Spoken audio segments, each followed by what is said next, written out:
সাধাৰণ ভাল লগা বগা বা নীলা চাৰ্ট আৰু ক'লা পেণ্টৰ সাজ-পোছাক পৰিধান কৰি যাব ভাইভা দিবলৈ।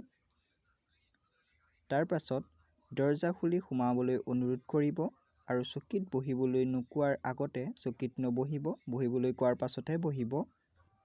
তাৰ পিছত নিজৰ সম্পূৰ্ণ আপোনালোকক পৰিচয় সুধিব আৰু পৰিচয় দিওঁতে আপোনালোকে নিৰ্ভয়ে চকুলৈ চাই পৰিচয় দিব। তাৰ পিছত যোৱা বছৰৰ ভিত্তিত সুধিবলগীয়া প্ৰশ্নসমূহ এনেধৰণৰ হ'ব পাৰে: অসম আৰক্ষীৰ মোটো কি? অসম আৰক্ষীৰ মোটো হৈছে জনহিত জনসেৱাৰ্থে। পিছৰ প্ৰশ্ন: পৰিয়ালৰ পৃষ্ঠভূমি বা বেকগ্ৰাউণ্ড কি? সদস্য সংখ্যা ক'ব আৰু কি কৰ্ম কৰে মা-দেউতাই সেইবোৰ ক'ব। আপোনাৰ এলেকা এৰিয়া বা SP জনৰ নাম কি সেইটো সুধিব পাৰে। আপোনালোকে নিজৰ এলেকাৰ SP জনৰ নাম ক'ব।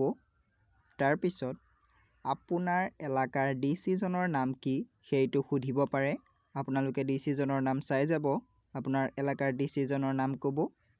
তাৰ পিছত ভাৰতৰ জাতীয় পতাকাৰ চক্ৰত থকা দণ্ডৰ ৰং কি সেইটো সুধিব পাৰে। ভাৰতৰ জাতীয় পতাকাৰ চক্ৰত থকা দণ্ডৰ ৰং নীলা। ভাৰতৰ জাতীয় পতাকাৰ চক্ৰত কেইডাল দণ্ড থাকে সেইটোও সুধিব পাৰে। আপোনালোকে চাই যাব, 24ডাল দণ্ড থাকে। পিছৰ প্ৰশ্ন: অসম আৰক্ষীৰ শব্দ গঠন কি? আপোনালোকক শব্দটো স্পেলিংটো শুদ্ধকৈ ক'বলৈ ক'ব, আপোনালোকে কৈ দিব। APSCৰ সম্পূৰ্ণ ৰূপ কি সেইটো সুধিব পাৰে। APSCৰ সম্পূৰ্ণ ৰূপ হৈছে আসাম পাব্লিক চাৰ্ভিচ কমিশ্যন। তাৰ পিছৰ প্ৰশ্ন: তুমি কি পঢ়ি আছা বা তুমি পঢ়ি আছা নেকি সেইটো সুধিব পাৰে। যদি পঢ়ি আছা আছোঁ বুলি ক'বা, যদি নাই পঢ়া নাই পঢ়া বুলি ক'বা। পিছৰ প্ৰশ্ন: যদি তুমি খেতিয়কৰ ল'ৰা বা ছোৱালী হয় তেতিয়া 4বিধ ধানৰ নাম সুধিব পাৰে। বৰা ধান, জহা ধান, মচুৰি ধান, আৰৈ ধান, এই 4বিধৰ নাম কৈ দিবা। এডমিট কাৰ্ডৰ ৰোল নম্বৰটো নোচোৱাকৈ ক'বলৈ ক'ব। আপোনালোকে এডমিট কাৰ্ডৰ ৰোল নম্বৰটো ভালদৰে চাই যাব আৰু নিজৰ ৰোল নম্বৰ কৈ দিব। পিছৰ প্ৰশ্ন: অ' মোৰ আপোনাৰ দেশ গীতটো কোনে লিখিছে সেইটো সুধিব পাৰে। অ' মোৰ আপোনাৰ দেশ গীতটো লক্ষ্মীনাথ বেজবৰুৱাই লিখিছে। পিছৰ প্ৰশ্ন: বন্দে মাতৰম গীতটো কোনে লিখিছে? বন্দে মাতৰম গীতটো বংকিম চন্দ্ৰ চট্টোপাধ্যায়ে লিখিছে। পিছৰ প্ৰশ্ন: অসম আৰক্ষীৰ মুখ্য কাৰ্যালয় ক'ত অৱস্থিত? অসম আৰক্ষীৰ মুখ্য কাৰ্যালয় গুৱাহাটী উলুবাৰীত অৱস্থিত। পিছৰ প্ৰশ্ন: অসমত বৰ্তমান মুঠ জিলা কেইখন আছে?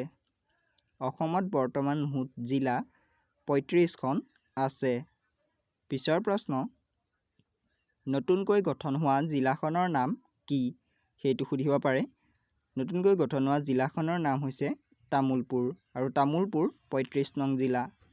তুমি অসম আৰক্ষীত কিয় যাব বিচাৰা? যদি সেইটো সোধে আপোনালোকে অলপ ভালদৰে ক'ব, মই ইয়াত দিছোঁ দেশমাতৃক সেৱা আৰু নিজৰ সপোন পূৰণ কৰিবলৈ। ABৰ সম্পূৰ্ণ ৰূপ কি সেইটো সুধিব পাৰে। ABৰ সম্পূৰ্ণ ৰূপ হৈছে আৰ্ম ব্ৰাঞ্চ অৰ্থাৎ সশস্ত্ৰ বাহিনী। UBৰ সম্পূৰ্ণ ৰূপ কি?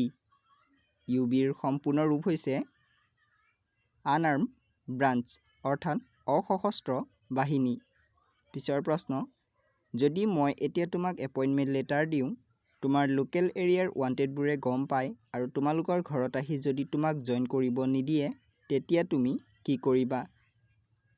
এই প্ৰশ্নটো আপোনালোকে মোক কমেণ্ট কৰি জনাব। পিছৰ প্ৰশ্ন: তোমাৰ এনে কি গুণ আছে যে আমি তোমাক অসম আৰক্ষীত নিযুক্তি দিব পাৰোঁ?